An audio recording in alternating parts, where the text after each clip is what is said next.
Ito marami akong kangkong nabili sa palengke. Ito, i-adobo ko siya. Himayin ko muna itong kangkong. Samtang ako naghihimay ng kangkong, nagpainit na rin ako ng kawali. Nilagay ko na rin tong sibuyas at saka bawang. Saka isunod ko na rin tong kamatis. Yan, ilagay ko na rin to ang kangkong. Para maluto na to siya, lalagyan ko na rin siya ng toyo kasi adobo kasi to, at saka paminta, at saka magic sarap para maging masarap si kumare. Ito na, ready na ang adobong kangkong ni kumare. Kakain na si kumare kasi nag-aada na. Yan ang sarap ng kangkong. Ito lang ang pagkain ni kumare ngayon, kangkong.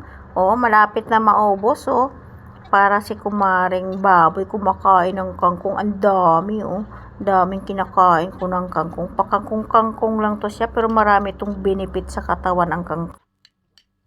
Yala mga kumare, kumpare, kain na tayo. Bye bye.